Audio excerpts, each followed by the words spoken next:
Antarjaya, Kepung, Muar dan akhir sekali Hulu Langat. Ya. Awak Beras. Terima kasih Datuk Yang di-Pertua. Saya bangun untuk membahas titah Duli Yang Maha Mulia Sri Paduka Yang di-Pertuan Agong. Saya ingin bangkitkan 4 perkara dan harap mendapat jawapan yang memuaskan daripada pihak kerajaan. Perkara pertama ialah berkenaan dengan ordinan-ordinan darurat di bawah pengisytiharan darurat yang telah diisytiharkan pada 11 hari bulan Januari 2021. Di bawah perkara 150-3 Perlembagaan Persekutuan, semua ordinan-ordinan darurat mesti dibentangkan di Parlimen melainkan sudah dibatalkan terlebih dahulu.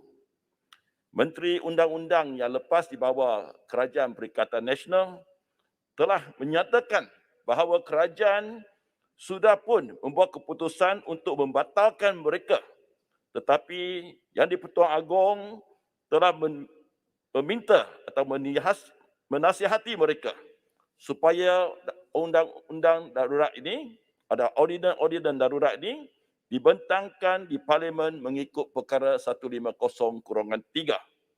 Memandangkan kerajaan tidak membentangkan ordinan darurat ini di Parlimen, adakah ordinan darurat ini terbatal dengan sendirinya?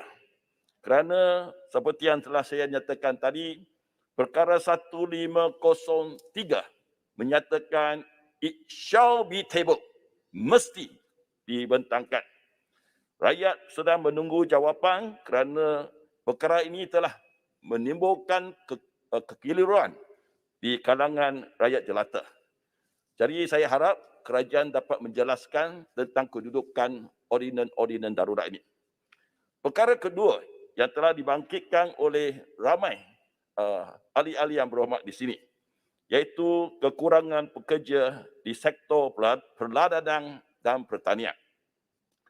Persatuan Minyak Sawit Malaysia menyatakan bahawa tahun lepas negara kita telah kehilangan 10 hingga 12 bilion ringgit pendapatan daripada industri sawit akibat kekurangan pekerja, dan tahun ini dianggarkan meningkat kepada 20 bilion atas sebab harga sawit yang lebih tinggi dan kekurangan pekerja yang terus meruncing. Kerajaan dianggarkan kehilangan cukai 2 bilion akibat kehilangan pendapatan ini. Kekurangan pekerja ini telah menyebabkan hasil minyak sawit berkurangan 20 hingga 30%. Kerajaan hendaklah memastikan pekerja asing yang sedia ada di negara kita dalam sektor perladanan dan pertanian ini terus berada di sini dan membenarkan pekerja asing dari luar masuk ke negara kita selepas mengikut syarat 14 hari kuarantin yang telah kerajaan tetapkan untuk semua orang asing ataupun warga Malaysia yang balik ke negara kita selepas 14 hari, mereka akan dibenarkan masuk ke negara kita. Malangnya polisi kerajaan sekarang seakan-akan satu polisi sabotaj ekonomi negara. Kerajaan telah mengisytiharkan tentang pelang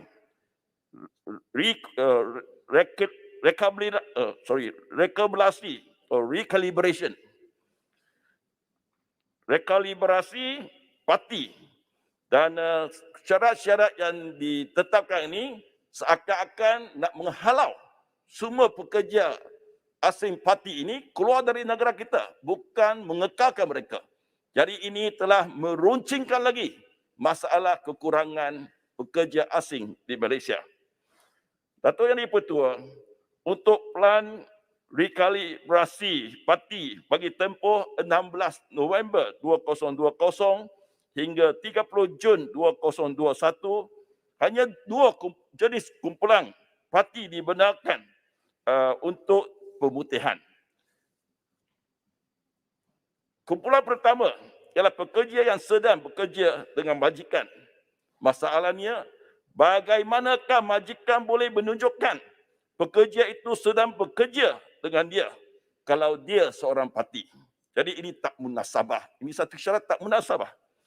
Syarat kumpulan yang kedua ialah orang asing di depo tahanan immigration dengan syarat majikan perlu membayar kos untuk menghantar balik seorang lagi warga asing ke negara asal. Saya nak tanya kerajaan, majikan manakah yang sudi membayar beribu-ribu ringgit untuk menghantar warga asing pulang ke negara asal mereka apabila majikan ini tidak mengenali warga asing yang hendak digajinya?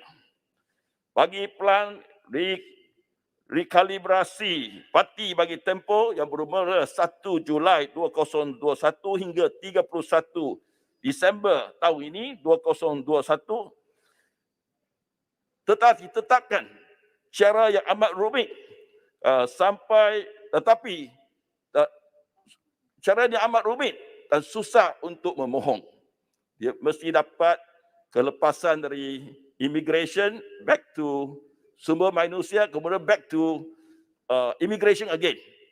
Tapi ini semua tak dapat dilakukan kerana saya mendapat aduan bahawa cara pemohonan kuota ni sungguh pun dilaksanakan sejak 1 Julai sampai hari ini.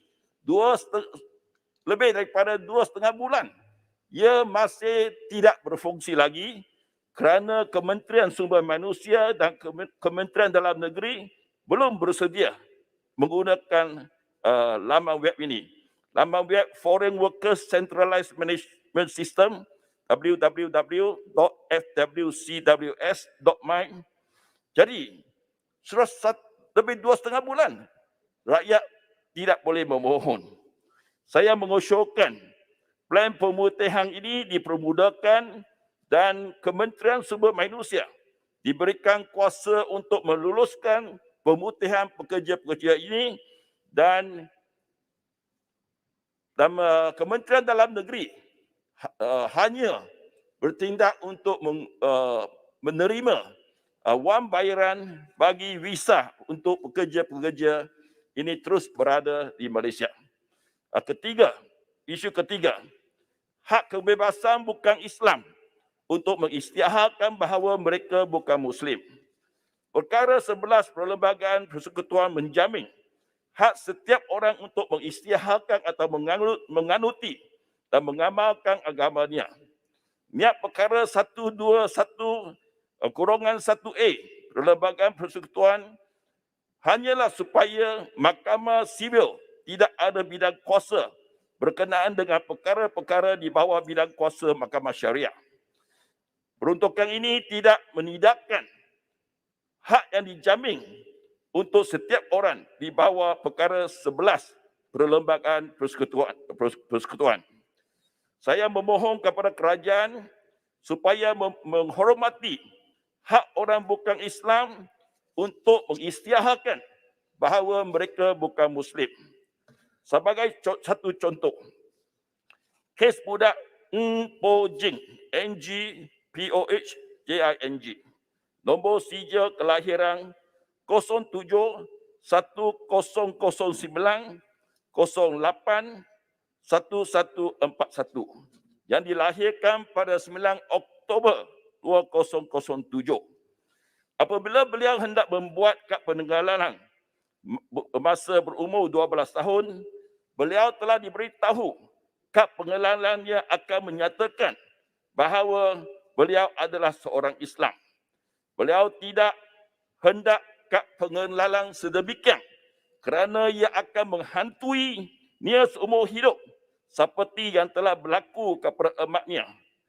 Lebih 4 tahun sebelum Ng Po Jing dilahirkan, emaknya sudah membuat surat sumpah berkanun bertarikh 13 hari bulan Februari 2003 bahawa beliau tidak pernah mengamalkan agama Islam dan ingin mengamalkan agama Buddha.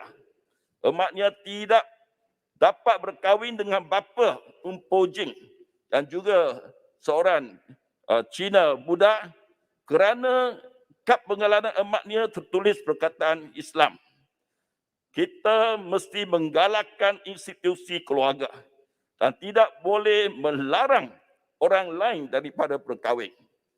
Kita, Perdana Menteri telah menyatakan kita hendak satu keluarga Malaysia.